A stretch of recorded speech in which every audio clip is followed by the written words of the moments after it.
Okay, that should be all the images we need. Let's head back and check with Lepin-Polin. Maybe she'll have an update for us.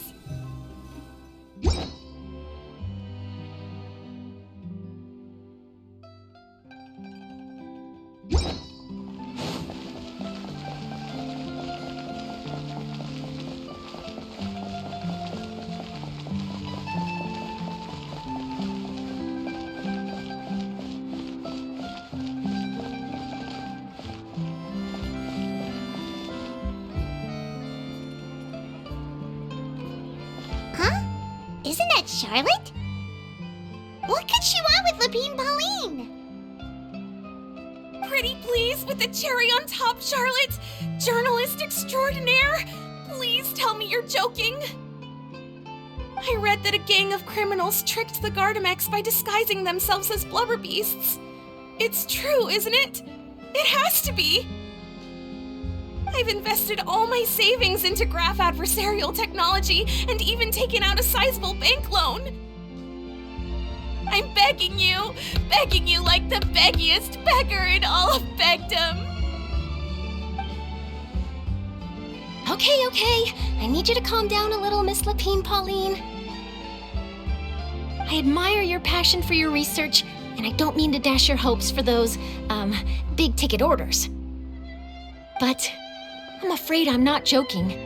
The Blubber Beast incident was a short story mailed to us by an anonymous amateur author, written in the style of a true story. Oh, Paimon sees what happened here.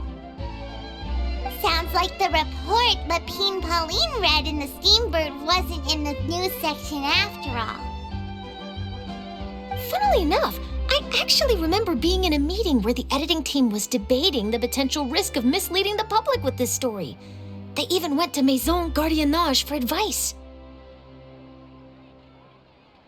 But to our surprise, they fully supported us printing it.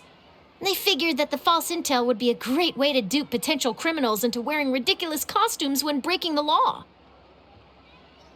In truth, Gardamex are extremely sophisticated in their capabilities. They can identify criminals just as reliably as the best human guards, so a crude disguise isn't going to get you far.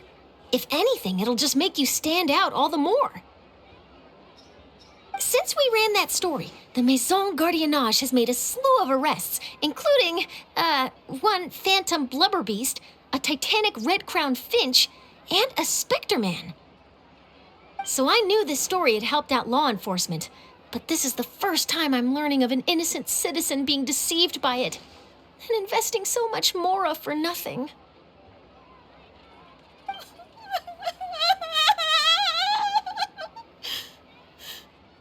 Uh-oh. So Lepin-Polin's whole research project is based on a fictional story? Which means we're not gonna get a big bonus after all. But more importantly, she's gonna lose everything she's invested.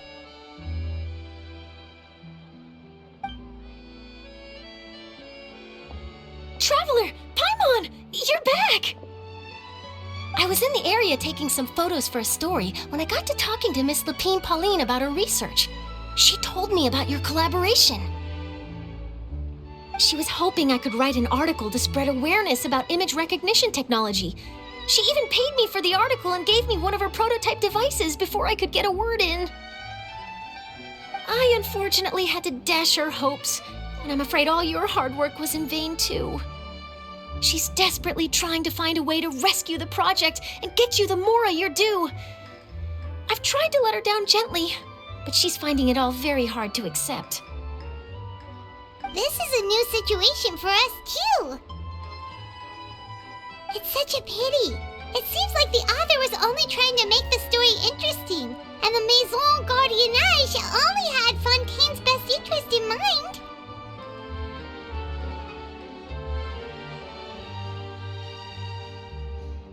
Wait, Miss Lepin-Polin, what are you doing?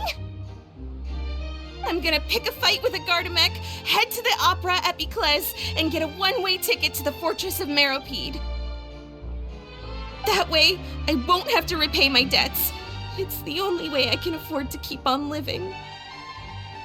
Whoa, there's no need to go that far. I mean, come on, look at you. You wouldn't even dent the Gardamex armor. In all likelihood, they'd only hold you up at the Maison Gardiennage for a few days before letting you out, and then you'd still have to repay your debts. Actually, instead of going into the technicalities of that, how much did you actually invest? How bad can it really be? 270,000 mora. Okay, well, escaping to the Fortress of Mirapede over a sum like that seems like a last resort.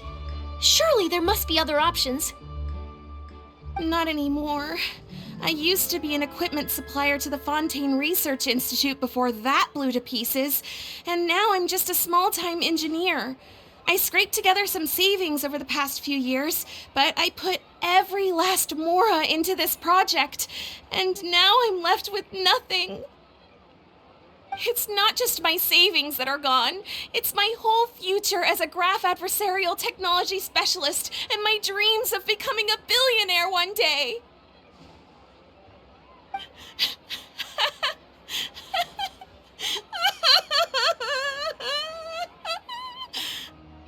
My life is over. Don't despair, Miss Lepin-Polin. I think I know a way for you to turn this around. This prototype you've given me, the camera lens for image recognition sample collection. It's really quite something. You said you designed it specifically for high-fidelity image capture and analysis, yes? The rapid focal length adjustment is a very useful function in its own right. It's sure to make many journalists' jobs much easier. In fact, I'd say it has the potential to revolutionize Fontaine's news media. So your research efforts thus far are by no means in vain. The technology you've developed may have many applications that you've never even considered. Really? Absolutely. I've been working as a journalist for the Steambird for a long time now. No one understands the issues we journalists face on a day-to-day basis better than me. So keep calm, take heart, and start thinking about mass production. In the meantime, I'll show your invention to all my colleagues to drum up interest in your product. I can't believe it! If this is true, then I can look into setting up a whole camera lens development pipeline. My big-ticket orders and billionaire aspirations are still in the cards. Oh, maybe I should consider taking out another loan. That way, I can rapidly improve the lens production process, be the first to market, and prepare to battle for dominance in the camera industry. Come on, stop daydreaming about your pipelines for a minute. Just take it one step at a time and see how it goes.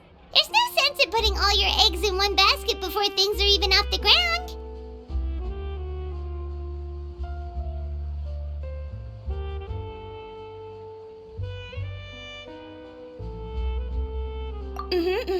And I can probably speak to some people I know and license my image recognition device to a workshop to raise some funds. I can't believe I didn't think of this sooner. There's no time to lose. I need to get to work. Early bird gets the worm. Can you believe her? She just ran off. Paimon's pretty sure our advice went in one ear and out the other.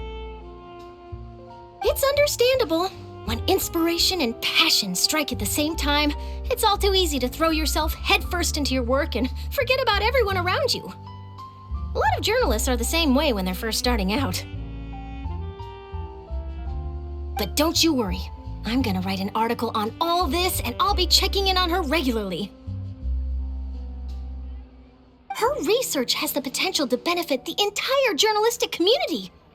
I'll give her plenty of input to stop her from going down any rabbit holes, and make sure mass production of her lens can begin as soon as possible. It's reassuring to know that you'll be looking out for her, Charlotte.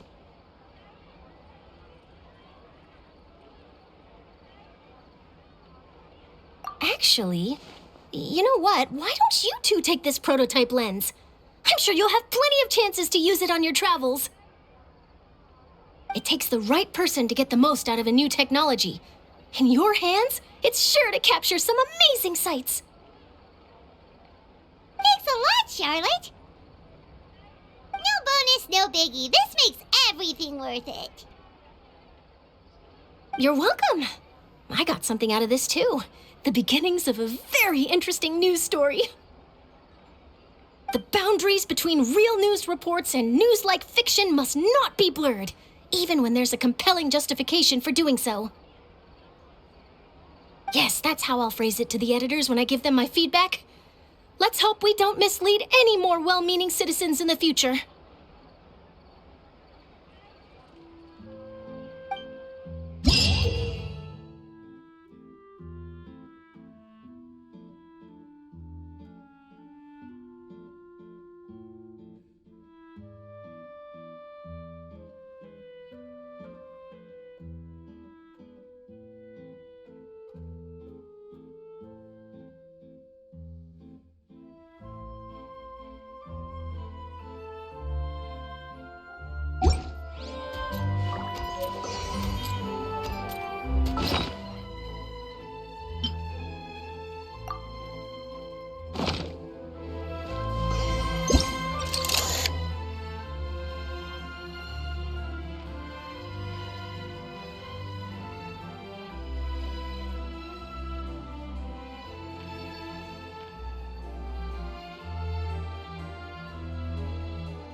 Hold that pose!